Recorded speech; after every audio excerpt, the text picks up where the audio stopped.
L'objectif est de pouvoir faire 750 tests par jour. C'est une capacité maximale. Ça dépendra de la propagation du virus. Si c'est moins important, les équipes s'adapteront. Mais en tout état de cause, on prévoit qu'il y ait un nombre maximum de tests qui puissent être organisés par site village Covid. Il y a 5 lignes potentielles qui peuvent tourner à plein régime pendant 6 mois. Et si c'était nécessaire, encore plus longtemps.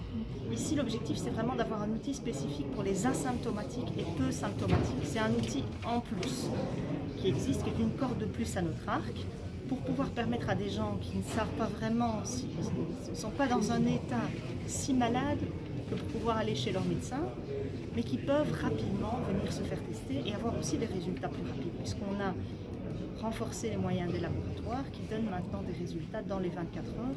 Donc plus vite testé, plus vite des résultats et plus vite un isolement pour éviter une contamination et qu'on contamine son entourage. Vous savez que les centres de testing ont surtout été organisés autour des hôpitaux. On a vu pendant la crise que même si ça avait un avantage, ça avait aussi un inconvénient, c'est que quand les hôpitaux sont saturés, ils ont moins de temps pour pouvoir suivre au niveau des résultats. C'est aussi pour ça qu'on externalise les choses en dehors de structures hospitalières. Il cherchait un espace à l'abri des intempéries. Le terminal était merveilleusement bien placé pour accueillir ce centre de testing du fait de l'arrêt des activités passagers pour le moment. On a aménagé la partie arrivée du terminal pour pouvoir en faire un centre de testing. Et donc ça permet de facilement recevoir les gens. Le parking est gratuit, tout le monde sait où se trouve l'aéroport et ça permet plus facilement, je pense, d'attirer des personnes qui souhaitent se faire tester. Il y aurait effectivement pas mal de personnel de la Croix-Rouge qui assureront notamment les accueils que vous voyez ici. Mais au niveau, nous n'avons pas de personnel infirmier en tant que tel au niveau des secours de Wallonie pour la Croix-Rouge.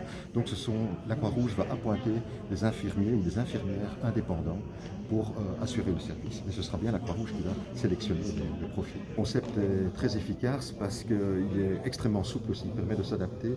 Vous avez vu, on vous a parlé de 5 lignes, on va démarrer probablement avec 3, on va voir en fonction du nombre de personnes qui se présenteront comment évoluer, comment adapter. Et c'est aussi une de nos grandes forces de pouvoir, nous sommes dans les secours, on a l'habitude de devoir réagir, je dirais, dans l'urgence. Et donc voilà, c'est tout à fait dans nos cordes que de procéder de la sorte.